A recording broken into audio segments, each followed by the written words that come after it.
Good morning, it's James. Hey, I hope this message finds you and your loved ones peaceful, thriving, and well. I hope you're off to an awesome start today.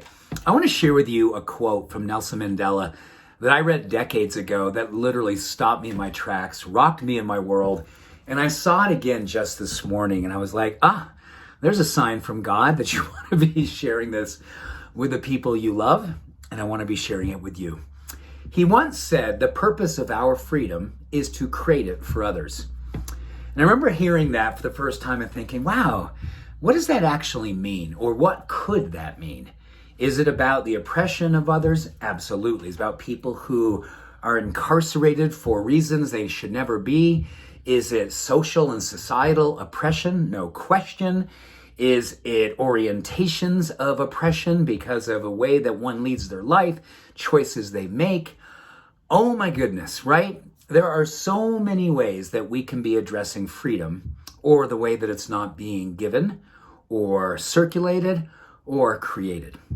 So let me just address this from a spiritual place and also an emotional place. You and I have talked a lot about this idea of spiritual and emotional contagion. Remember, it's this whole idea when we see you leading a life of love, inclusivity, a sense of hopefulness. You make the beautiful contact with every human being. I say beautiful, it doesn't have to be over the top. It's just respect. It's just looking people in the eye, maybe smiling, maybe saying hello. It may be going a little bit further and just appreciating someone for the little things that you saw in them that elevated the way they could see themselves. That's also freedom.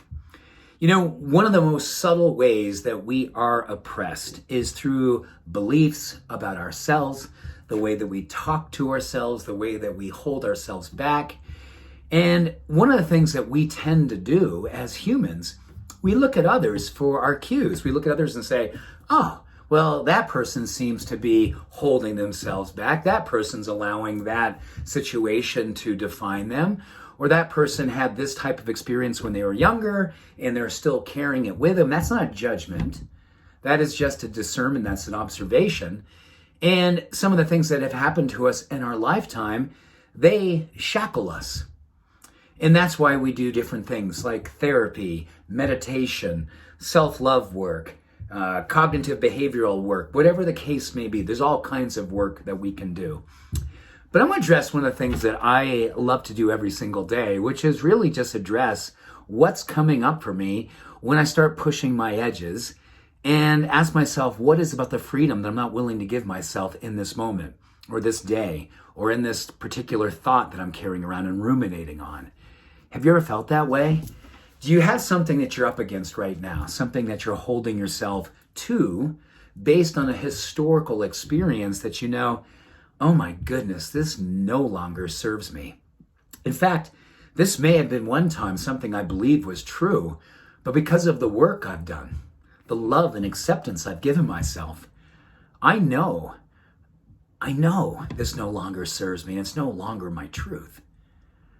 I think about things in my life, so many things in my life when I was undiagnosed with dyslexia and I just knew in my core I was stupid.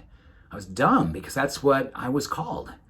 And it wasn't until I just started understanding that I had a passion that didn't necessarily fit the track of learning that was conventional. I had to find my own path and forge it. I remember the day that I asked my wife almost 30 years ago to marry me. And then immediately I was like, well, wait a second, what are you doing? You have no track record of successful marriages in your family. There was just a lot of things that didn't work in relationship to faith and fidelity and loyalty and going all in. And that wanted to define me. I think that all of us have had experiences in our life. And I'm going to have one that I'm going to share with you right now that's presently moving in me. Every now and then when I push this go button, I wonder what I'm doing. Is it valuable? I've got work to do, and when I'm done with this experience here in the treehouse, I promise you, I give you absolute, my deepest commitment that I leave this treehouse and I go to work I work at my job, I work at my life, I work on my heart, I work on my belief systems, I work on my freedom. I work on it. Because the world right now has so much oppression, doesn't it? And as spiritual people, people who are interested and dedicated to becoming this ever-evolving version of themselves that they know is their higher truth, their higher knowing, their higher calling. And I know you know that, right? And there's those days that you kind of go, oh my gosh, what am I doing?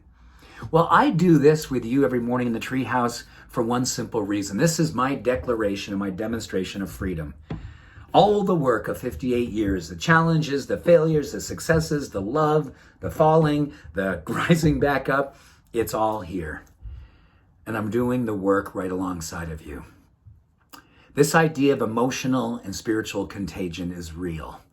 It's that when we do our work, when we take off those shackles of self-oppression, when we decided that a worn-out belief no longer is serving us, when we absolutely say, that truth was one time maybe something I believed was true, but I know, and don't you just know, some of those things that you still hold to, they're not true anymore, are they?